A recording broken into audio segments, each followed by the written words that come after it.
Punten nggih, di sini saya mau pembahasan dari hasil biptek yang saya dapatkan kemarin di SD Losari tentang literasi. Di sini saya masih pemula, saya masih belajar, mohon bimbingan dari Bapak Ibu guru semuanya. Ya. Saya mulai. Materi yang akan saya bawakan adalah tentang kerangka kompetensi literasi guru SD. Nah, di sini ada ruang lingkup yang harus dicapai, yakni pentingnya kompetensi literasi guru yang pertama. Untuk yang kedua adalah apakah cakupan kompetensi literasi guru itu, dan yang ketiga adalah bagaimana meningkatkan kompetensi literasi guru. Ini nanti akan saya bahas satu persatu. Jadi sebelum saya melakukan ini, ya saya mohon partisipasinya Bapak Ibu guru, karena saya kemarin dapatkan ice breaking. Saya ingin mengajak Bapak Ibu guru mengajak ice breaking sedikit, ya, tidak usah berdiri, tidak lama, dengan duduk saja. Yaitu tentang tepung literasi, yang mana tepungnya adalah seperti ini.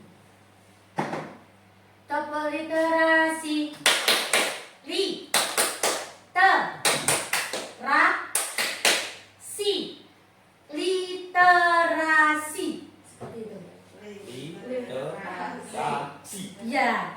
Literasi. Dan yang terakhir tambahin yes. Bisa nggih? Ya.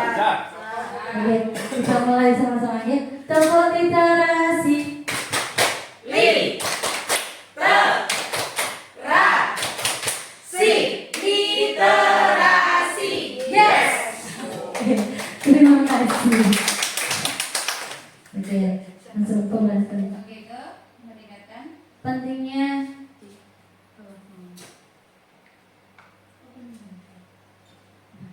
di pentingnya itu tadi ya. Nah, di sini ada gambar seorang anak, ya. Jangan perhatikan di sini ada gambar seorang anak yang sedang melakukan, menurut Bapak Ibu, apakah dia melakukan literasi atau bukan? Bukan? Atau ya? Di sini ada tulisannya dunia yang dinamis menurut guru untuk terus beradaptasi. Bagaimana? Bisa jadi literasi, bisa jadi tidak. Nah, bisa jadi berliterasi dan bisa jadi tidak berliterasi. Nah, di sini perlu Bapak Ibu tahu bahwa literasi itu tidak hanya berasal dari buku, literasi tidak hanya berasal dari apa yang disampaikan oleh Bapak Ibu guru di kelas dan apa yang mereka dengar, tapi literasi itu berasal dari berbagai macam, ya, mulai dari teknologi, mulai dari buku, mulai dari lingkungan, mulai dari gestur, mulai dari apa yang mereka dengar dan banyak lainnya. Itu disebut literasi. Bisa jadi anak ini sedang melakukan literasi, iya, karena di saat pandemi yang pernah kita lakukan sebelumnya, pernah kita melakukan pembelajaran secara daring. Jadi anak akan melakukan pembelajaran melalui HP, seperti itu, gitu ya. Bisa jadi anak ini juga melakukan hal yang seperti itu serupa. Dia melihat gadget sebagai acuan untuk pembelajarannya. Gitu. Revolusi Industri 5.0 menuntut peserta didik untuk memiliki kecakapan literasi dan numerasi. Yang dimaksud sebagai revolusi industri 5.0 ini adalah kecerdasan AI. Ya, jadi revolusi ini ditandai dengan integrasi robotik dan teknologi maju untuk membantu manusia. Yang kedua adalah teknologi kecerdasan buatan menjadi piranti dalam beberapa bidang kehidupan, termasuk dalam pendidikan. Dan yang ketiga adalah agar menjadi sumber daya yang mampu bersaing di revolusi industri ini, peserta didik perlu memiliki kompetensi untuk menggunakan informasi dalam penyelesaian masalah kehidupan. Jadi jenengan semuanya bisa melakukan pembelajaran, tidak hanya berpacu pada apa yang sudah kalian dapatkan di buku, tetapi juga bisa mendapatkan dari apa yang kalian dapat di internet. Bisa juga dari kecerdasan AI yang jenengan buat sendiri melalui teknologi terbaru. Seperti itu. Kegiatan literasi di sekolah perlu lebih berdampak kepada kecakapan literasi peserta didik. Program penumbuhan minat baca perlu selaras dengan minat peserta didik dan harus lebih bervariasi. Jadi kita tidak selalu memberikan atau menodongkan anak-anak dengan bacaan-bacaan yang hanya ada di buku paket, atau hanya ada yang mungkin media cetak seperti itu. Tapi kita bisa juga memfasilitasi literasi anak dengan apa yang ada di lingkungan kita. Contoh seperti membuatkan kebun, tidak perlu kebun yang mewah, cukup apa yang ada di lingkungan saja. Tanaman-tanaman yang ada di lingkungan bisa kita berikan nama, penamaan pada tanaman. Nanti anak-anak juga bisa melakukan literasi dari apa yang mereka lihat. Mereka akan membaca apa yang mereka lihat seperti itu. Bisa juga tanaman-tanaman yang bernama itu tadi bisa dengan variasi dengan pemberian barcode. Ya, jadi anak-anak bisa lebih kreatif lagi dan akan lebih menarik, akan lebih penasaran dengan apa yang ini apa ya? Kenapa kok harus ada barcode-nya seperti ini? Kira-kira di dalam barcode-nya ini ada apa? Berisi apa? Seperti itu. Maka itu akan menimbulkan rasa penasaran siswa dan akan menimbulkan meningkatkan literasi siswa dalam keingintahuannya. Buku non-teks perlu tersedia dalam koleksi yang bervariasi dan sesuai dengan minat peserta didik. Non-teks, yang dimaksud non-teks di sini adalah jenengan bisa cari di internet dongeng-dongeng apa saja yang menarik dan mengacu pada minat belajar siswa. Saya ada linknya, maka bisa di-share bersama-sama, kita pakai bersama-sama untuk pembelajaran anak-anak di kelas. Kemudian yang ketiga adalah guru perlu memiliki kompetensi untuk menciptakan lingkungan yang menumbuhkan minat kepada literasi dan melaksanakan proses pembelajaran yang meningkatkan kecakapan literasi. Nah ini, mengapa guru perlu memiliki kompetensi literasi? Kenapa? Karena yang pertama mungkin guru perlu mengembangkan profesionalismenya melalui kegiatan membaca, menulis, dan melakukan riset tindakan kelas. Yang kedua, guru perlu menjadi model atau figur teladan yang mencontohkan perilaku atau kesenangan terhadap kegiatan literasi dan bahan bacaan. Jadi sebelum anak mendapatkan literasi, jadi guru harus perlu memahami apa kebutuhan peserta didik kami, apa yang mereka senangi. Jadi di dalam kelas kita tidak perlu selalu memberikan pelajaran yang mungkin menurut peserta didik itu membosankan. Jadi perlu sesekali ya setelah pemberian materi jam kedua mungkin bisa diselingi dengan membacakan dongeng untuk peserta didiknya, atau kita mengajak berliterasi di lingkungan, berkeliling sekolah dan sebagainya, mungkin seperti itu. Tapi kuncinya di sini adalah guru harus lebih paham apa yang peserta didik butuhkan. Nah, ini landasan hukum kompetensi literasi guru. Di sini ada 5 landasan, yaitu Undang-Undang Nomor 20 yang berisi tentang Sistem Pendidikan Nasional. Yang kedua adalah Undang-Undang Nomor 14 tahun 2005 tentang guru dan dosen. Yang ketiga Kemendikbud Ristek Nomor 262M 2022 tentang pedoman penerapan kurikulum dalam rangka pemulihan pembelajaran. Yang keempat Perdirjen GTK Nomor 2626 tahun 2023, dan yang terakhir adalah Panduan Operasional Perdirjen GTK Nomor 2626. Siapakah yang dapat mendapatkan manfaat dari kerangka kompetensi literasi guru? Menurut Bapak Ibu, siapa yang akan mendapatkan manfaatnya? Siswa. Ya, bisa siswa, bisa guru, dan bisa kepala sekolah. Nah, yang pertama di sini dijelaskan, yang pertama adalah kepala sekolah, pengawas sekolah, lembaga pelatihan, guru, perguruan tinggi, dan mitra pembangunan mendapatkan inspirasi untuk mengembangkan program peningkatan kompetensi guru. Jadi semuanya dapat melalui lokakarya komunitas belajar, bisa ada di PMM. Kemudian yang kedua adalah platform pembelajaran atau media elektronik lain dapat menyediakan pilihan bahan ajar. Dan yang ketiga adalah komunitas belajar guru dapat berkolaborasi merancang pengembangan kapasitas. Semuanya ini dapat diakses melalui PMM. Nah, apakah cakupan kompetensi literasi guru? Apa yang harus apa cakupan kompetensi literasi guru yang harus didapatkan? Nah, di sini ada 4. Yang pertama adalah kompetensi pedagogik, yang kedua adalah kepribadian, sosial, dan profesional. Pedagogik ini mencakup dalam kemampuan mengelola pembelajaran yang berpusat pada peserta didik, yang bertujuan untuk mencapai tujuan pembelajaran. Kalau kepribadian ini kemampuan melakukan refleksi dalam menjalankan tanggung jawab sebagai pendidik atau tenaga pendidikan sesuai dengan kode etik profesi dan berpusat pada peserta didik sehingga menjadi pribadi yang mantap, berakhlak mulia, arif, berwibawa, serta menjadi teladan bagi peserta didik dan masyarakat.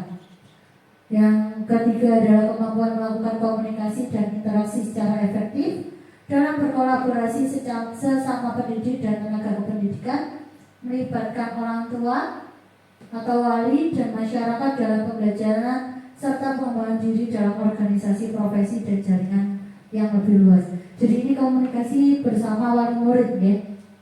Kemudian yang kompetensi profesional adalah kemampuan menguasai materi esensial secara luas dan mendalam untuk menetapkan tujuan pembelajaran dan pengorganisasian konten pengetahuan pembelajaran yang berpusat pada peserta didik.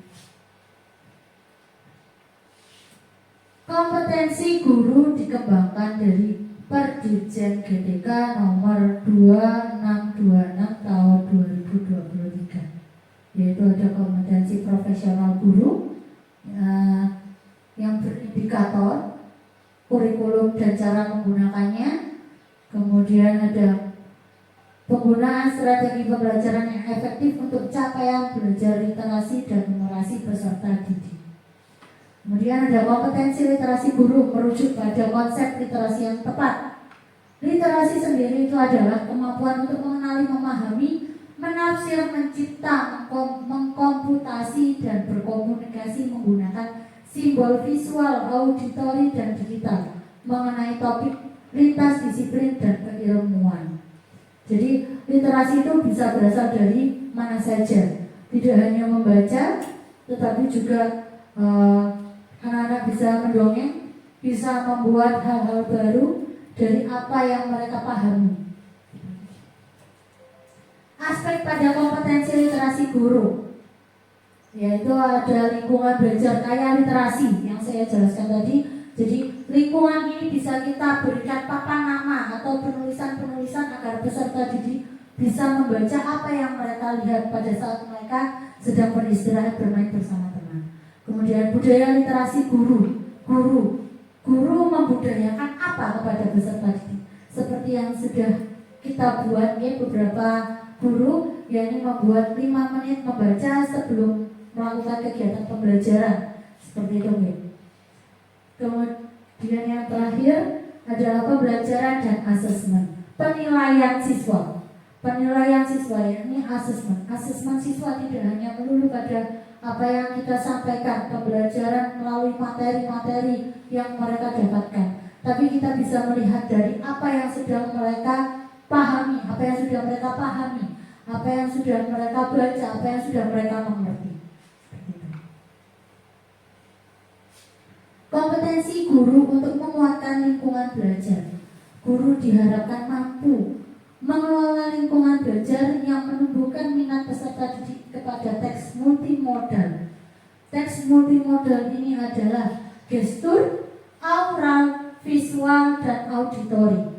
Ya, mulai dari gerakan, apa yang mereka pahami dari gerakan-gerakan yang disampaikan, apa yang aural, apa yang mereka dengarkan, visual, apa yang disampaikan oleh orang lain, apa yang mereka dapat pahami dari apa yang disampaikan dari orang lain seperti itu.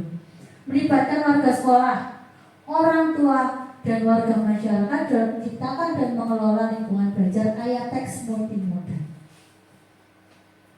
Nah, kompetensi guru dalam melaksanakan pembelajaran dan asesmen. Guru diharapkan mampu yang pertama dalam melaksanakan kegiatan pembelajaran yang meningkatkan kecakapan literasi peserta didik dan melakukan asesmen yang sesuai dengan peserta didik. Di sini saya kemarin disampaikan, jika ada pada saat kita melakukan kegiatan pembelajaran, mungkin kebudayaan kita, saya sendiri pun juga terkadang seperti itu. Pada saat kita mendikte anak, menanyai anak, coba baca ini, coba menurut kalian apa ini maksudnya? Kalau anak sudah berkata tidak paham atau mungkin anak tidak berani berkata itu, mungkin hanya diam, ya hanya diam saja, berarti itu kan menandakan bahwa anak bisa jadi takut untuk mengungkapkan atau bahkan mungkin mereka tidak paham dengan apa yang mereka dapatkan. Nah, hal seperti itu tidak boleh kita paksakan untuk terus menanyakan kepada peserta didik. Jika kita bertanya sekali kepada anak itu dalam waktu 5 menit atau dalam waktu 10 detik anak itu tidak menjawab, maka kita harus next di pertanyaan selanjutnya. Kita tidak boleh berpaku pada pertanyaan satu itu sampai dia bisa menjawab. Maka itu akan membuat anak menjadi tertekan. Saya tidak paham, saya akan menimbulkan rasa takut lebih tepatnya. Saya takut pada saat saya akan maju, saya ingin menyampaikan pendapat, tapi saya takut. Banyak kan anak pasti menjawab, saya takut menjawab Bu.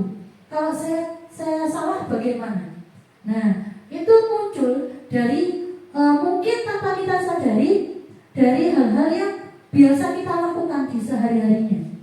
Apa anak itu sudah tidak bisa, tapi kita selalu ibaratnya itu mendesak anak harus menjawab. Satu pertanyaan itu harus kalian jawab. Padahal itu tidak seharusnya dilakukan. Jadi jika anak itu tidak bisa menjawab, maka kita harus next di pertanyaan selanjutnya. Dan kita harus menjelaskan kembali secara perlahan. Mungkin seperti itu. Kompetensi guru terkait budaya literasi. Guru diharapkan mampu menjadi teladan membaca dan menulis melalui kebiasaan membaca dan menulis serta melakukan refleksi untuk meningkatkan kualitas proses pembelajaran. Jadi setelah kita sampaikan, jadi kita belajar untuk mengajak siswa untuk belajar, coba sih apa yang kalian dapatkan hari ini. Tidak perlu penuh, cukup beberapa kalimat saja itu sudah cukup bagi siswa, bagi peserta didik kita. Yang setidaknya anak ini sudah mampu untuk melakukan literasi. Begitu.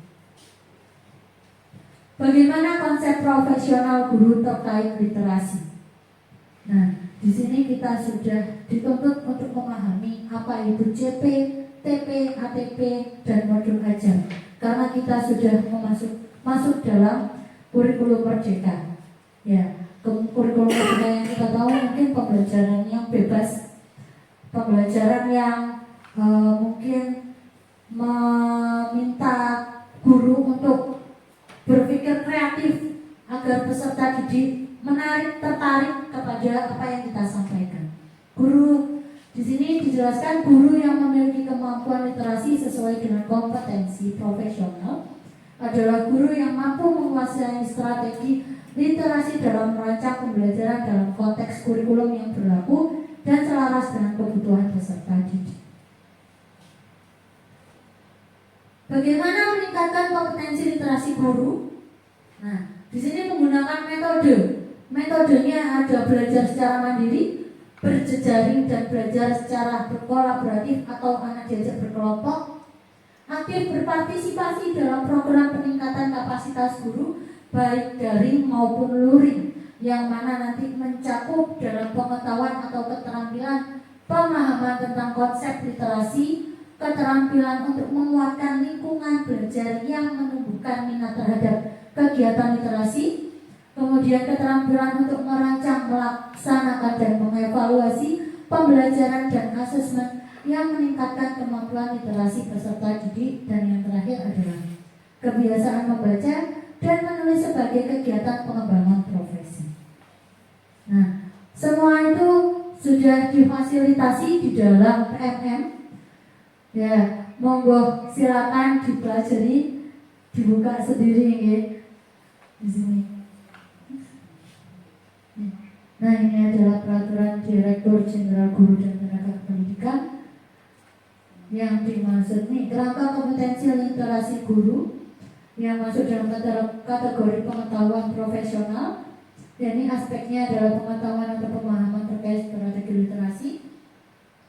Cakupannya adalah konsep pembelajaran membaca berbasis riset dari perspektif kognitif, linguistik, sosial, kultural, dan afektif.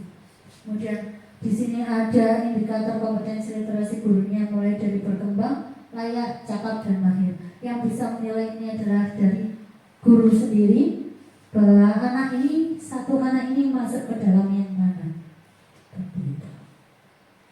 Oke, terima kasih. Cukup sekian penjelasan dari saya. Mohon maaf jika ada kurangnya dalam saya menyampaikan materi. Mungkin ada yang ditanyakan, monggo. Tapi sepertinya cukup. Monggo. Tadi disampaikan ketika siswa tidak bisa, kita kan tidak boleh selalu menekan. Nah, kemudian kita bisa menanyakan kembali tentang pertanyaan yang sama, tentang seberapa jauh pemahaman siswa terhadap materi yang kita sampaikan ini kapan. Sementara kompetensi-kompetensi ini kan terus diajarkan, terus berjalan. Terima kasih. Baik. Oke, mungkin saya sedikit menyampaikan apa yang saya pahami ya. Saya tadi menyampaikan benar bahwa guru tidak boleh terlalu menekan. Terus kapan kita bisa menanyakan kembali pertanyaan itu? Mungkin setelah kita memberikan waktu. Jadi hari ini kita memberikan apa yang kita sampaikan, kita menanyakan kepada peserta didik. Kira-kira anak ini ternyata tidak bisa. Jadi kita tidak boleh langsung menyimpulkan, oke, kita harus next di materi selanjutnya. Karena pembelajaran akan terus berjalan seperti itu. Tapi bagaimana nasib anak yang tertinggal ini? Nah, itu yang harus difikirkan. Jadi kita harus berinisiatif lagi. Guru berpikir cerdas lagi. Guru harus memiliki ide yang lebih kreatif lagi. Bagaimana caranya agar pembelajaran saya bisa berjalan, tapi dari anak yang tidak paham ini juga saya harus bisa memberikan pemahaman agar dia bisa paham. Kalau dari saya sendiri, maka saya akan melakukan pengelompokan itu tadi. Dari anak yang tidak bisa saya kelompokkan, dari anak yang bisa saya kelompokkan. Kira-kira anak yang bisa tadi akan membantu saya untuk menjelaskan kembali kepada peserta didik atau anak yang tidak bisa tadi. Jadi mungkin akan gimana ya? Saya kelompokkan. Anak yang bisa saya minta tolong. Coba saya jelaskan. Ya, teman sebaya, melalui dari teman sebayanya. Begitu. Mungkin kita tidak next di pelajaran selanjutnya dulu, atau besoknya kita ulangi dulu sekali lagi. Kemudian anak yang sudah paham tadi kita kumpulkan, coba kita berikan materi yang lebih paham lagi, lebih matang lagi. Kemudian kita bagi dalam bentuk kelompok kepada anak yang mungkin belum paham itu tadi. Jadi anak yang sudah paham tadi akan menjelaskan kembali kepada teman sejawatnya. Biasanya menurut saya mungkin penjelasan yang kita sampaikan akan sulit diterima oleh anak karena bahasa yang kita gunakan terkadang anak masih seperti itu, masih berpikir bagaimana ya, maksudnya bagaimana ya, seperti itu. Nah, kalau pada teman sebayanya, maka dia akan bisa menjelaskan sesuai dengan bahasa yang sehari-hari digunakan oleh anak tersebut. Begitu. Terima Terima kasih sudah bersih. Mungkin ada yang ditanyakan lagi? Sudah cukup ya. Terima kasih untuk hari ini. Mohon maaf jika penjelasan dari saya kurang atau terlalu berlipat. Gitu. Akhirul kalam saya akhiri. Assalamualaikum warahmatullahi wabarakatuh.